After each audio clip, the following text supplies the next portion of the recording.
अभी आपने सोचा है, जब किसी बिल्डिंग में आग लगती है तो सबसे पहले कौन दौड़ता है अंदर? जब किसी एक्सीडेंट में लोग फंसे होते हैं तो कौन पहुंचता है उन्हें बचाने? फायर फाइटर वो होते हैं जो डर के आगे बढ़ते हैं। ये सिर्फ एक नौकरी नहीं होती, ये एक ऐसी जिम्मेदारी होती है जो हर किसी के बस की बात नहीं। और अगर आपके दिल में हिम्मत, तेज सोच और दूसरों की मदद करने का जज्बा है तो ये करियर आपके लिए एकदम सही है। अब कई लोग सोचते हैं कि फायर फाइटर बस आग बुझाते हैं, लेकिन ये काम सिर्फ इतना नहीं होता।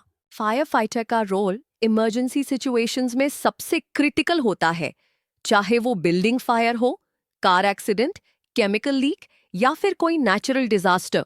हर जगह इन्हें तैनात किया जाता है और ये सब करने के लिए इनकी ट्रेनिंग, टाइमिंग और टीम वर्क कमाल का होता है। यानी आपको सिर्फ फिजिकली नहीं, मेंटली भी हमेशा तैयार रहना पड़ता है।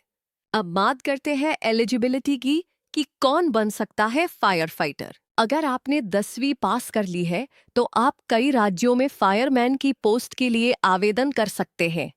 कुछ पदों के लिए 12वीं पास होना जरूरी होता है और कुछ जगहों पर फायरमैन ट्रेनिंग सर्टिफिकेट या diploma in fire and safety भी मांगा जाता है, जो आपकी नौकरी के चांस और प्रमोशन दोनों बढ़ाता है। अधिकतर भर्तियों में उम्र सीमा 18 से 25 साल के बीच होती है। कुछ कैटेगरी जैसे SC, ST, OBC उस सरकारी नियमों के अनुसार छूट भी मिल सकती है। फायर फाइटर बनने के लिए सिर्फ पढ़ाई काफी नहीं, आपकी बॉडी भी फिट और एक्टिव होनी चाहिए, क्योंकि इस जॉब में आपको भारी मशीनें उठानी पड़ सकती है, आग में फंसे लोगों को बाहर लाना पड़ता है और कभी-कभी बहुत तेज दौड़ भाग भी करनी पड़ती है। इसलिए भर्तियों में अक्सर ये टेस्ट होते हैं: दौड़, रनिंग टेस्ट, सीढ़ी चढ़ना, लैडर क्लाइंब, वजन उठाना, कैरिंग लोड, ऊंचाई और चेस्ट माप, height and chest measurement. Fire fighting एक ऐसी फील्ड है जिसमें आपको तुरंत फैसले लेने होते हैं, डर से लड़ना होता है और दूसरों के लिए जोखिम उठाना होता है। तो आपकी मानसिक मजबूती भी बहुत जरूरी है।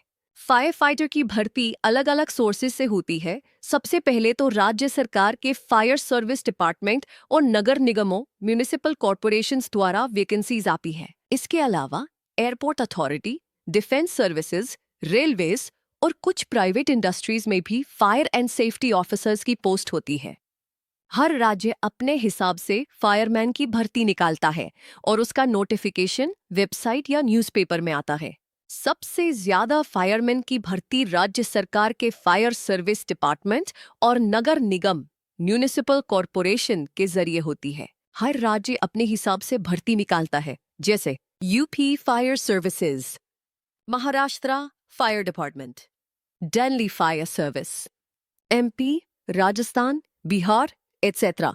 इनका नोटिफिकेशन सरकारी वेबसाइट या अखबार में आता है, इसलिए आपको अपडेट लेना जरूरी है। Airport authority of India AAI भी एयरपोर्ट्स के लिए फायर एंड रेस्क्यू स्टाफ की भर्ती करता है।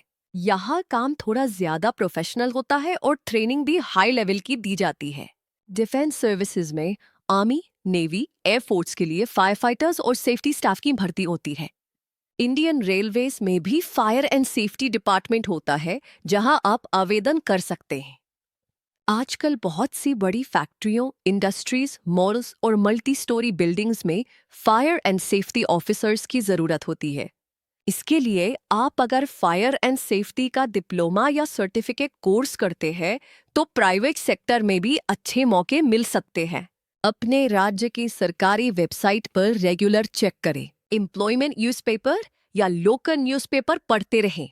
कुछ जॉब पोर्टल्स और यूट्यूब चैनल्स भी अलर्ट देते हैं। फायर फाइटर बनने के लिए सबसे पहले होता है रिटन टेस्ट, जिसमें बेसिक जनरल नॉलेज, रीजनिंग और कभी-कभी इंग्लिश भी पूछी जाती है। इसके बाद आता है असली गेम, फिजिकल टेस्ट। इसमें होता है दौड़, भारी सामान उठाना, सीढ़ी चढ़ना, पर कई बार आग जैसी इमरजेंसी को सिम्युलेट करके टेस्ट लिया जाता है। फिर मेडिकल टेस्ट और डॉक्यूमेंट वेरिफिकेशन होता है। जब आप फायर फाइटर की जॉब शुरू करते हैं तो शुरुआती सैलरी करीब 20,000 रुपए से 30,000 रुपए प्रति महीना हो सकती है। ये पोस्ट और राज्य सरकार के नियमों पर भी निर्भर करती है। लेकिन जैसे जैसे आपका अनुभव बढ़ता है और प्रमोशन मिलते हैं, आपकी सैलरी भी धीरे धीरे 50,000 रुपए या उससे ऊपर तक जा सकती है। फायर फाइटर की नौकरी एक सरकारी जॉब होती है, इसलिए इसमें कई बेहतरीन सुविधाएं भी मिलती रहे। पेंशन, सेवानिवृत्ति के बाद सुरक्षा, मेडिकल इंश्योरेंस आप और परिवार के लिए, हाउसिंग अलाउंस रहने के लिए मकान या मकान का भत्ता, और कई जगह राशन कार्ड, ट्रैवल अलाउंस, वर्दी भत्ता जैसी सुविधाएं भी होती हैं। फायर फाइटर की सबसे बड़ी कमाई सिर्फ सैलरी नहीं होती। हर बार जब आप किसी की जान बचाते हैं, किसी परिवार को टूटने से रोकते हैं, वो जो संतोष, सेटिस्फैक्शन और सम्मान मिलता है, वो किसी भी सैलरी या भत्ते से कहीं ऊपर होता है। आप लोगों के लिए हीरो बन जाते हैं और खुद को भी रोज एक गर्व भरी नजर से देख सकते हैं। अब बात करें एक और जरूरी स्किल की, इंग्लिश कम्युनिकेशन।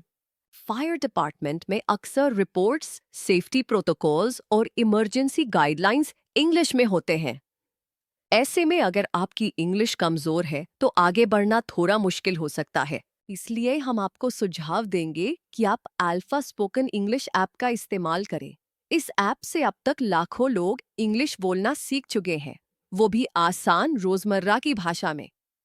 अगर फायर फाइटर बनना है तो आज से ही तैयारी शुरू कर दीजिए। रोज थोड़ा थोड़ा करके फिजिकल एक्टिविटी शुरू कीजिए। रनिंग, सीढ़ी चढ़ना, कोर स्ट्रेंथ पर काम कीजिए। साथ ही पुराने पेपर्स और सिलेबस देखिए और इंग्लिश कम्युनिकेशन को भी इग्नोर मत कीजिए, क्योंकि आगे प्रमोशन और ट्रेनिंग में वो आपकी बहुत मदद करेगा। तो दोस्तों, फायर फाइटर बनना सिर्फ एक सरकारी नौकरी नहीं, ये लोगों की जान बचाने का मौका है। ये एक ऐसा प्रोफेशन है जो रिस्पेक्ट भी देता है और सैटिस्फैक्शन भी। अगर आप भी समाज के लिए कुछ करना चाहते हैं और खुद को फिजिकली, मेंटली स्ट्रांग बनाना चाहते हैं, तो फायर फाइटर आपकी परफेक्ट जर्नी हो सकती है। आप इस ऐप को प्ले स्टोर पर अल्फा स्पोकन इंग्लिश सर्च करके बड़ी आसानी से डाउनलोड कर सकते हैं। और हाँ, हमने इसका डाउनलोड लिंक नीचे डिस्क्रिप्शन में भी दे दिया है, तो वहां से भी आप सीधा क्लिक करके इंस्टॉल कर सकते हैं। तो देर मत कीजिए, आज ही सीखिए इंग्लिश ताकि आपका सपना बनने पाए सही रफ्तार।